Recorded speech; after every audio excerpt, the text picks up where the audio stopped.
Welcome to the Brave Widow Show, where we help widows find hope, heal their heart, and dream again for the future. I'm your host, Emily Tanner. After losing my husband of 20 years, I didn't know how I could ever experience true joy and excitement again for the future. I eventually learned how to create a life I love, and I've made it my mission to help other widows do the same. Join me in the Brave Widow membership community and get started today. Learn more at bravewidow.com. Hey, and welcome to episode number 97 of the Brave Widow Show. Today, I talk with Angela, who's a stand-up comedian, about her journey through grief and the advice that she has for widows who are trying to transition from being overwhelmed by sadness and sorrow to a life that they can start to enjoy and love again.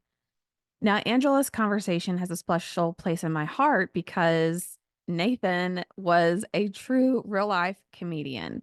He loved making people laugh. He wanted to do stand-up comedy. He was part of an improv group, and he loved shows like Saturday Night Live and things that were just full of outrageous comedy and were written in a really intelligent way. So it's exciting for me to hear about Angela's journey, to see all of the amazing things that she's accomplishing to honor herself and who she was before loss, and to honor her partner and the love that they had together. It's really incredible, some of the things that she's doing and the resilience and persistence that she has in just taking that next step over and over again.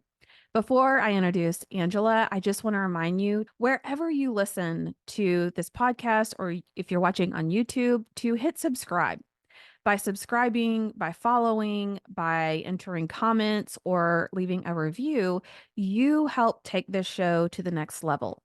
You help get the word of the Brave Widow Show out there for other people that need hope, that need encouragement, that need inspiration to be able to create a life that they love again, or to be able to take that next step. So hit subscribe, hit follow, leave a review, leave a comment. Even if it's not 5 stars, leave a review. That helps us get out there in the widow community, and I would love to be able to help impact other widows. Okay, let me introduce Angela. Angela is an 8-year stand-up comedian who tours through the Northeast. She is the creator and host of the dark comedy show Grief is a Jerk, which gives performers a safe space to share their grief story. As a bereaved partner of 4 years, Angela advocates for mental health, grief awareness, and healing after a loss. All right, let's dive in. Angela, welcome, and thank you for coming on the podcast. Oh, thank you so much for having me. I'm so happy to be here with you, Emily, to share the grief stage with you for a few minutes or hour, however long this takes. Definitely. I know our audience would love to know more about you and your background and even part of your story. So if you don't mind, if you would share that, I know they'd love to hear it. All right. So I don't know really where to start, but since it's a podcast for widows, I guess I'll start there. My name is Angela, and I am a bereaved partner of 4 years. I lost my life partner when he unfortunately took his life back in 2020. So I just passed his 4 year anniversary this month, actually. So with that was obviously a shocking and a severe grief experience that I don't I don't wish that on anybody. Um, and I went through a lot of different stages. Like I had never really grieved before, so trying to learn like the 7 stages of grief, which in my opinion, I think are trash. I Yes. don't recommend that. I think it's just a outdated textbook Western way of grieving because when I started looking at other cultures, even other religions, how people grieve, there are different methods how people grieve. Some people take a whole entire year to honor the loss of that loved one. And like here in the United States, it's more like, oh, that person dies, you have the funeral, move on with your life, whatever. So I struggled the first 8 months of my loss. I could not function. I can't even imagine doing what I'm doing now. So, anybody who's listening to this, I know people say it, it does get better. I just don't know when. But the first year, is going to absolutely suck. That I can guarantee. And I have told this to other grievers, and they're just like, "What? It takes that long?" I'm like, "Yes, because anybody who's grieved, you don't realize that you have to go through an entire year, holidays, birthdays, season changes, milestones without your person. And you have to start from square one and relearn everything. But before you do that, you have to go through those hard feelings. It took me 8 months to do that, going through the hard feelings of the sadness, the anger, the depression, the "What the heck am I going to do? Why am I even still here?" sort of thing. Just it's hard. So, that's, like, what my loss was in a nutshell. Um, After the 8-month mark was when I started feeling that I want a sense of normalcy to happen again, and people don't talk about an important part of grieving is finding a new normal. And I actually just did a series on TikTok about this. So follow my TikTok at Crafting Comedy Cart. I'm on Instagram as well. The videos are there. And I walk through the stages of how I had to find a new normal and the different things that I needed to do. Anything from making new friends, reconnecting with friends that you already had, finding new experiences, and even learning to laugh again. All things that we take for granted, but you have to learn how to do again after losing your loved one. So, um, that's my grief story in a nutshell. Well, I think you make some really great points that the grief timeline is different for everyone. Mhm. And we know when people typically talk about the stages of grief, they're talking about the 5 stages, which really wasn't even designed for widows. And so that doesn't really resonate. Everybody's timeline is different. And that's also frustrating because we want answers and we want to know where we are and are we doing this the right way? And you are rebuilding this new life, this new normal. You're figuring out who you are because you feel so different than the person you were before. And now that you are 4 years out, how does it feel to look back and see who you are and how you feel and how you process today versus even before you lost your partner? I never really thought this is gonna sound cold, I never thought about processing grief before I lost him. I just assumed it was something I wasn't gonna experience until I was a lot older, because anybody who's widowed or bereaved a bereaved partner young, it's so hard because it's the unnatural course of life, and that's something that I had to realize, like, I went through a loss like this before my parents did. I was not supposed to experience something like this till I was, like, in my 80s is what you thought. So you're like it's one of those things like, "Oh, yeah, it's something that everybody has to deal with, but I'll put it off towards another day." And up until then, I had lost, like, elderly family members or grandparents, and it's like, while it was sad, it was still like they lived a good life and they were ready and you were able to honor them. Like, there's the sadness, but there's also, like, it was their time. When it's something so tragic, you have to process it yourself, and there's a lot of, "Why me? Why did this happen to me?" Or in my situation, "How my partner passed, why did they do this?" And you have to go through those feelings. So like I said, it was an incredibly tough 8 months, and to anybody who's in those early stages, I could not get off my floor. Yes, you heard me correctly, I could not get off my floor. I wouldn't even make it to my bed because I remember just laying in the floor of my hallway. I had this tiny apartment, and there was my bedroom, and there was this, like, hallway that led to the bathroom, and it led to the living room, and I would just lay in the hallway because I'm like, "If I need something in the kitchen, I can go there, and if I need to go to the bathroom, it's, like, at ease." And I'm just laying there, and I was like, "How can somebody physically feel so much pain, but not feel physical pain?" I cried for 72 hours straight to the point where my body couldn't produce tears anymore. I didn't know that was physically possible. But you ever have your eyes feel like raisins? That's what it felt like. And so this is where I get a little bit humorous and crass about, like, the grief journey because it brings us down to a human level. It's embarrassing. It also kinda humiliates you a little bit. Like, you're going to be at your worst. Like, I had a stress response. I broke out in hives, and I'm having to talk to his family and extended friends and other people, and they're seeing me at my worst state. So, grief is going to humble you. It really is.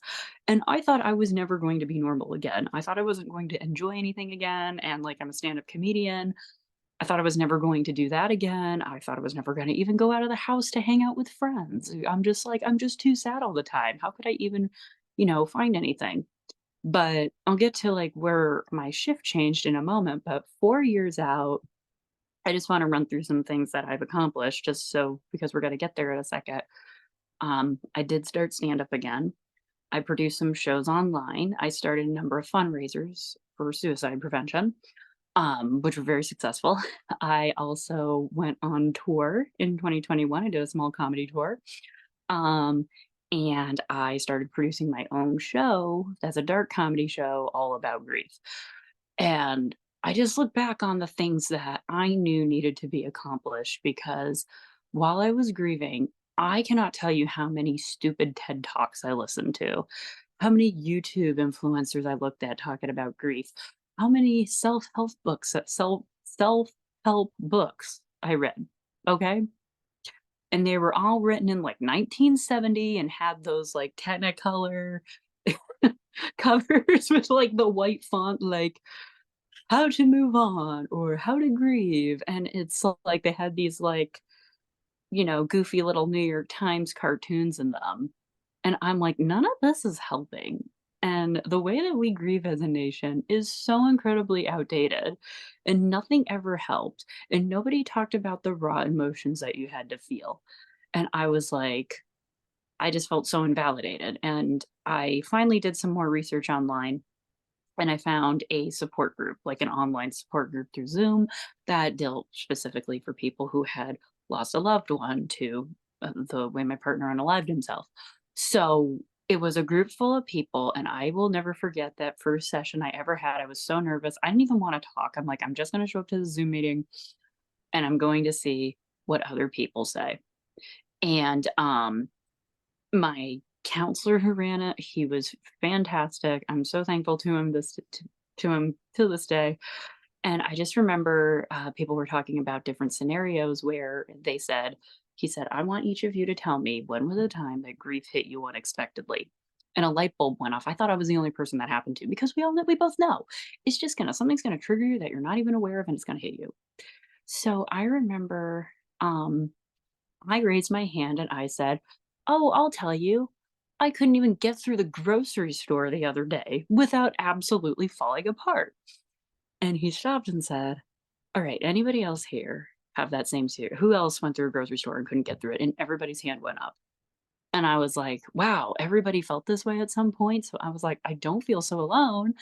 And this is something that everybody has gone through because you see food as such a bonding thing, and it could be something as simple as seeing whatever their favorite snack was or something else that they liked right at the entrance, and it just makes you fall apart. For me, he really loved those Arizona Arnold Palmers, like, that are in the big can, and I walked right in the grocery store, and there's this huge it was spring, so there's this huge display of them, and I'm like, "I have to leave or else I am going to fall apart." I never thought Arizona iced teas were going to make me fall apart, but that day they did. So, first step in my healing journey, finding that group and that support is what really, really helped. So, that's where I would recommend people starting out, and that's something that really worked for me. I know it's hard for people to physically get out and find a group, but there are a number of support groups online that I really found helpful. And one thing that I will recommend for anybody who went through the similar loss that I did is Lost Community Services. It's a national organization. Each community has one, and they primarily have it based on your county. You can go to their website. It's lostcommunityservices.org, I believe it is, and search by your county, and you'll be able to find virtual meetings. They might have some in-person meetings because sometimes meeting with counselors locally are really helpful. You can also be paired with a mentor who's gone through it. They have on-state volunteer help. Amazing, amazing, wonderful organizations I've done self-roll, fundraisers for. So, yeah, just kinda like that's between where I was back then versus now where I am today. Never thought I'd be able to even talk about it doing podcasts, so Mhm. Yeah, and it's always amazing to me to think back to when I was that person in those first 6 months, that first year of, I don't even know how it's possible I can laugh again. Like, I just felt so apathetic to everything, and to think, "Oh, I'm gonna go work again as a stand-up comedian," like, that's the most would be one of the hardest jobs to do and to feel like you could deliver it well when you're struggling and going through a lot of these emotions, feeling like you're going crazy at times. At least, that's how I felt. And I think you made such a great point about the importance of finding a supportive group and a community that you can be part of. One, so you feel like you're not going crazy, that you know what you what's happening to you is normal. But two, at some point, you can start to help the person that's behind you. You can start to help and inspire other people too. And it sounds like you've done a lot with that and being engaged with that group and these other groups too. Yeah, absolutely. So Yeah. So tell us, you were at that 8 month mark. You wanted to start making a transition. You started attending groups and starting to realize, like, okay, other people are going through this. Was there anything else that you found helpful as you were trying to figure out what you wanted your future to look like? So one thing that it was is I should probably specify this. So my life partner who I lost, he was a stand-up comedian as well. I'd been doing stand-up for about 2 years when I met him. And he was one of those people we met and made eye contact. It was just instant connection. I have never had this with somebody else ever. And it's like, I don't know why, but this person's supposed to be an important part of my life. It's just like, you meet them and you're like, whoa. so That's uh awesome. so we just clicked instantly and we started hanging out a lot. We started working on projects together, sharing ideas, producing shows, and we just knew we wanted to be together. We just knew we were each other's person. And along that time being together, we had come up with all these ideas for shows and podcasts and our tour we were going to do. And also uh yeah, just lifelong plans. And one of the things he talked about was we always wanted to open our own place together at some point, like a comedy club or some type of entertainment venue. And we wanted to have a real emphasis on educating youth in whatever area we worked on and emphasizing because he had gone through a tragic loss of a parent when he was a teenager and never really got the grief support he needed. So, one thing we always wanted to focus on was grief support and channeling humor through it, for these kids because there are so many kids that go through it and there aren't a lot of whole helpful resources and it's just a tough topic for them. So a lot of kids would prefer to ignore it instead of like going through it. Um, so yeah, that was definitely like a big thing that we talked about. So at that 8 month mark was when I had learned to laugh again, and I realized I really want to perform comedy again. I want to laugh again. I want to make other people laugh and maybe, start this up again. Because I used to stop. I'm like, I'm never doing stand up again. I'm never going to do this. I don't want to. And I guess the problem I faced was getting that courage to do it again. It was COVID. Everything's locked down. I had to do everything doing. I'm talking too fast. Lockdown. Had to do everything virtually, and it was Christmas Day of 2020, and I saw an ad for a comedy open mic on Zoom. So I said, "What the heck? I'll do it. If I bomb, I'll just never show up again, and these people won't remember me because it's some random mic on the internet where who knows where these people are streaming from." But I went on, did a solid 5, absolutely crushed it after 8 months, and I was like, "I got my group back. That felt good." And I wanted to keep doing it, so I looked for more mics, joined some groups on Facebook, some support groups, and just did as many performances as I could until I eventually started producing my own shows and headlining again. And I was like, I'm doing this in his honor and I'm doing this because I knew he wanted me to. But ultimately, at the end of it, I realized I was really doing this for me because it proved to myself that this was something I always did and I loved it. But I had to learn to love it again. And I had to teach myself to do it without him being my support system. It was awful at first, but I could still do it because I had that drive and I wanted to do it, and eventually, like, now I do share his story as part of my comedy, but yeah, it was an awesome feeling. There were a lot of hard moments, there were a lot of times, like, I still cry after shows sometime because, like, "Oh, this sucks, like, I really wish I could just share this with him," but at the same time, it's, like, really rewarding because I know he would have wanted me to do it, and the one thing I know he would have wanted is he wouldn't want me to be sitting around being sad. And whenever I have a sad moment, I look back at our Word documents and Excel spreadsheets and our journal we had together and look at those plans and realize this is what we planned together. And I'm still here and I can still fulfill it because these are good Mhm. ideas and things that the world needs right now. Yeah, that's so awesome. Like that, I can't even imagine being in that situation where, you and your partner are essentially working the same job.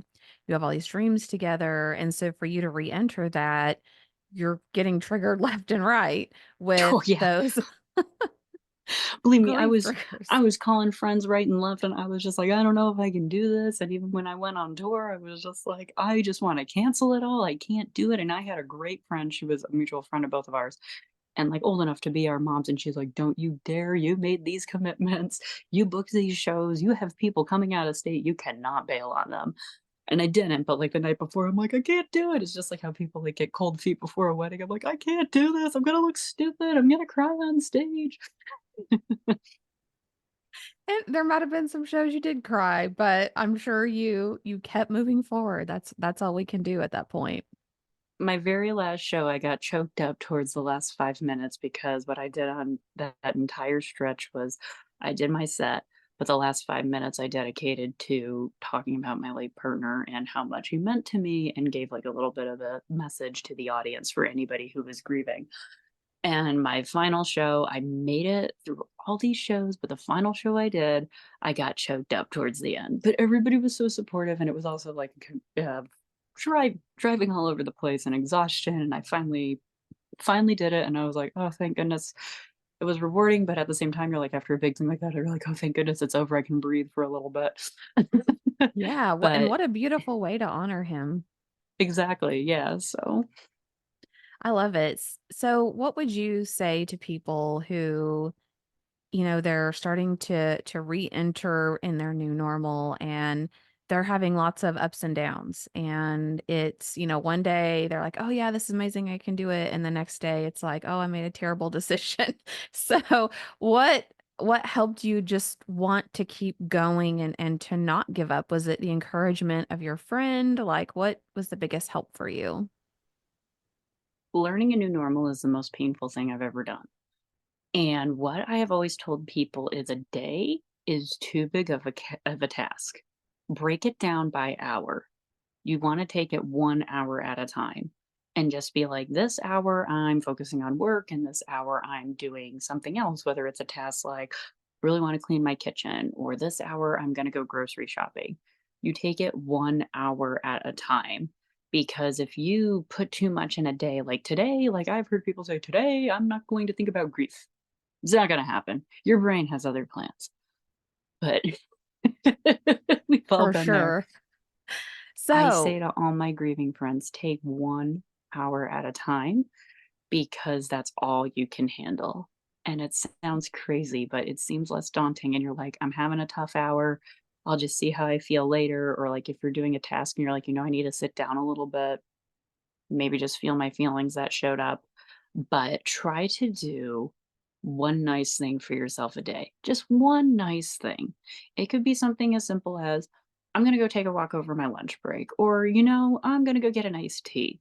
I'll make that favorite dinner that I want to just because I feel like it. Maybe I'll call an old friend, invite a friend to like go out and get a coffee with you or go window shopping, something small, because that's something that's gonna get you through the day. Breaking it down by hour is gonna be a lot easier than breaking it down by the whole day.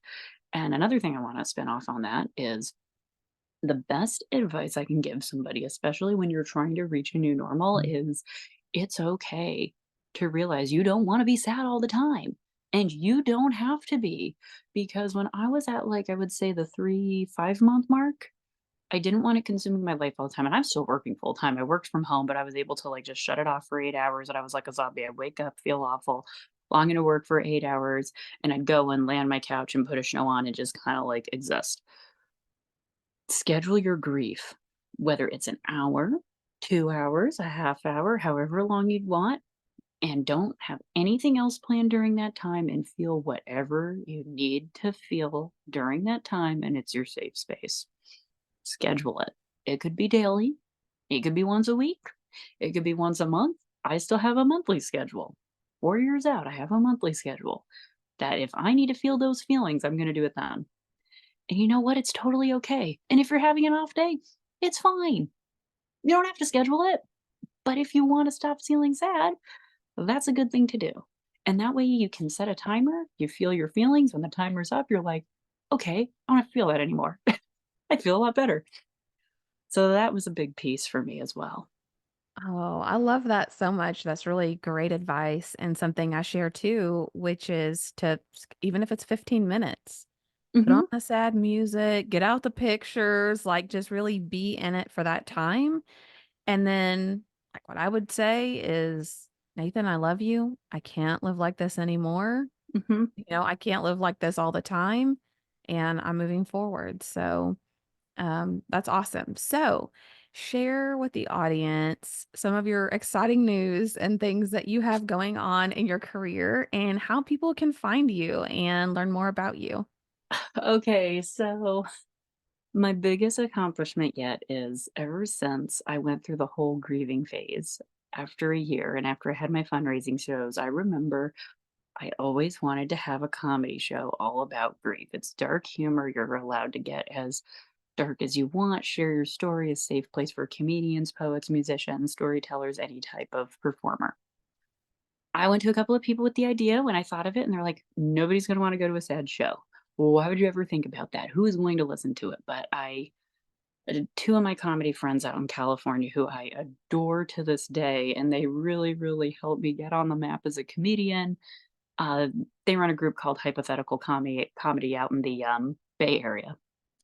And I'm so, so thankful to them. And I reached out to them and I was like, okay, here's my idea. I really want to do it. Would you help me produce a Zoom show? And they're like, yep, we're right on it. Just like that. So the name of the show is called Grief is a Jerk.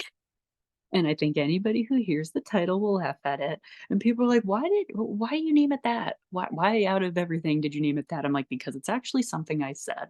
Because I had a day where I was just having every type of grief feeling. I was sad, I was angry, I was having digestive issues, I couldn't eat, I was having like the body aches and chills and everything. And I just felt awful. I was on the phone with a friend complaining about my feelings. And I'm like, you know what? Grief is a jerk. I screamed that phrase. And my friend just nodded. I could hear her nodding. We all know that feeling. And she just goes, yeah, yeah, it really is. And I remember saying that when I was creating the show, I'm like, that's the title right there. I didn't want it to be like, how people have these like poetic names, but I'm like, no, I wanted to have some harsh, crass meaning. So that's where it came to. Now I did 3 shows on Zoom, all very successful. I booked comedians from all over, some major headliners who had gone through it and wanted to share their story, people you've seen on, like, Dry Bar and Amazon Prime and, like, names, and then when I looked them up afterwards, I'm like, I need to research people more before I book them because they're doing my goofy little show, and they're, like, pros. Like, I still don't consider myself pro level yet at year 8. But after I ended the Zoom shows, which I did 3 of because I had to focus on my full-time job at the time, I was like, "You know, this needs to go on stage." And I have had so many rejections for this show. It took me a year and a half, and I just got a venue that said they will do it. I'm gonna promote a little bit right now. So, it's at an awesome venue called QED in Queens, New York, which Queens is a beautiful area if anybody's ever been there, right outside of New York City. And small little venue that just caters to all sorts of artists. They do a number of comedy shows, storytelling shows. They let local artists present their work. They're a great venue. I pitched the idea to them, and they were like, "Yeah, this goes into guidelines with what we have. We would love to have you." And they're letting me do a show there, and we're gonna see how it goes. So it's May 25th. It's a Saturday, so the day before Memorial Day weekend at 3 p.m. So if you go to qedastoria.com, you will be able to find tickets if you're in the area. I can also message you this information after the show so you could link it in the bio. But May 25th of 2024, you want to be there. I have an excellent, excellent lineup. Everybody who's gone through grief, we will be talking about our experiences, our losses, how we handled it. There will be some dark humor in it, so viewer discretion advised, but It's an amazing group of comedians I have worked with. I am so happy to have all of them. I have another podcaster on there. I have another widow on there. Just I have a storyteller. It's gonna be a great, great time and hopefully incredibly healing for everybody. You're allowed to laugh at all of our dark jokes, but this is such a big project for me because I've been trying to do this for so long. And the fact that it's on stage finally, I was like, yeah, this is finally becoming a thing. And if it goes well at this New York City show, I might be able to take it on the road. So we're seeing that's big aspirations, but we will see how this goes. And I'm so excited. So that's the big news right there. Oh, I'm so excited for you. And I'm so impressed by your persistence in just never giving up, just hoping for that break to be able to see this thing come to life. And I just think that's so inspirational for the widows that are out there who are trying to become authors. They're trying to start a business. They're trying to be a freelancer, whatever it is. So many of them take on these new big challenges they never expected. And it's incredibly inspirational to hear from you. Like, just keep going and you may find your break too. So thank you for sharing that. The biggest piece of advice I can give to anybody who's trying to make it is you are going to be supported by so many people you don't know.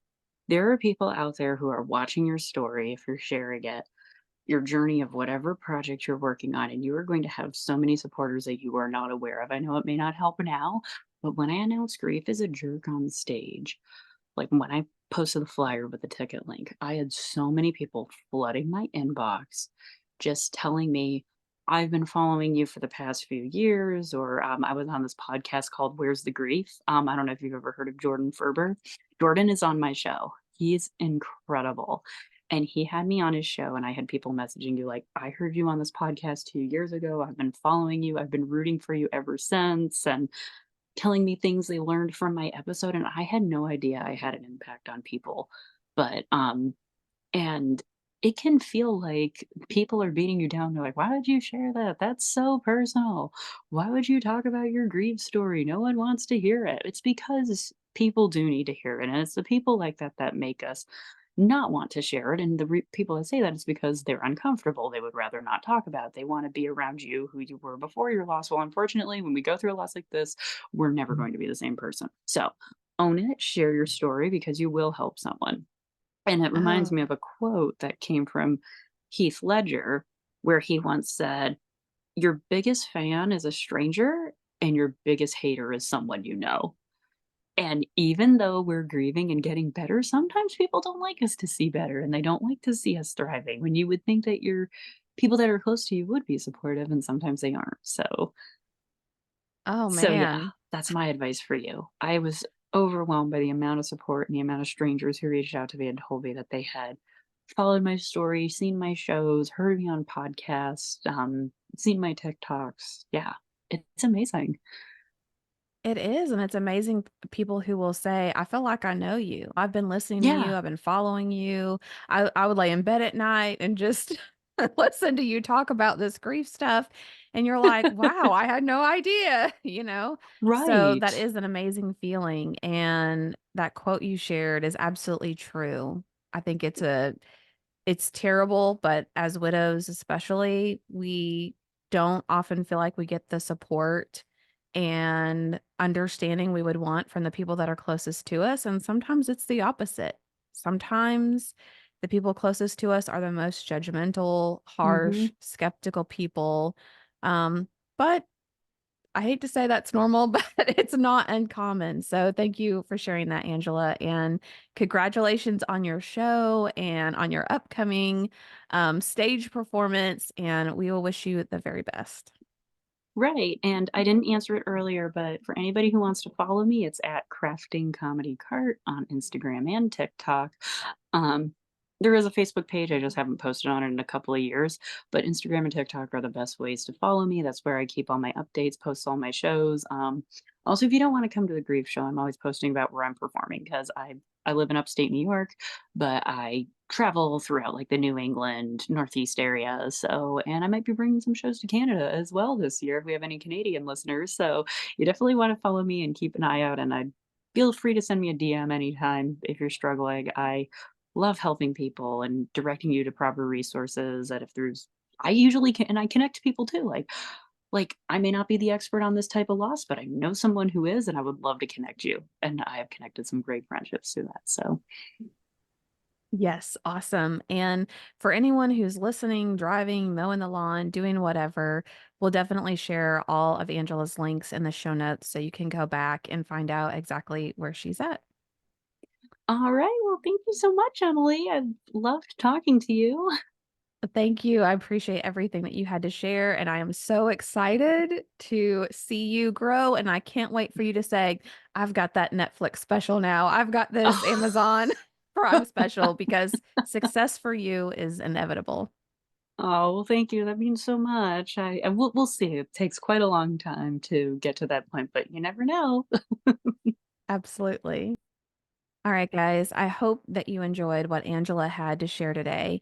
And I hope that you noticed that one of the things she pointed out as her keys to success and her transition from wanting to be able to be happy again, wanting to be able to find joy again, was by finding a supportive group that understood her, that had gone through some of the same things that she had gone through, and that helped normalize the grief process. So, if you're not ready for one on one coaching today, you're not in a place where you're ready to take that next step, I invite you to join me in the Brave Widow membership community. The Brave Widow community is an online membership group made of other widows who get your journey. Widows come to me in all different kinds of stages. Some may be in a stage of feeling devastated by grief and being like Angela, not being able to get up off the floor, not being able to even think that there's hope and there's anything good that can happen in their future.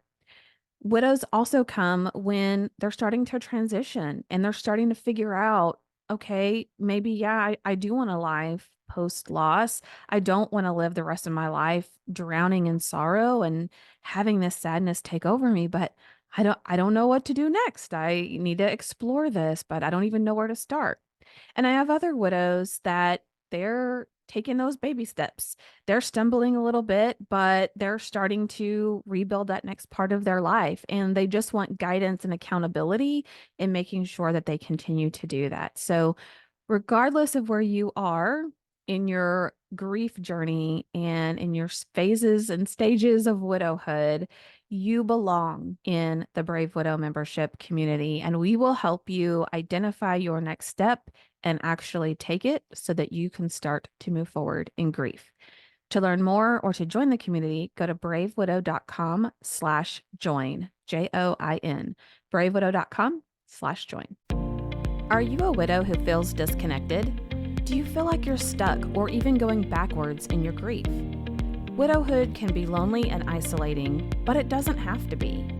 Join us in the Brave Widow membership community and connect. We teach widows how to find hope, heal their heart, and dream again for the future. Find your purpose and create a life you love today. Go to bravewidow.com to get started.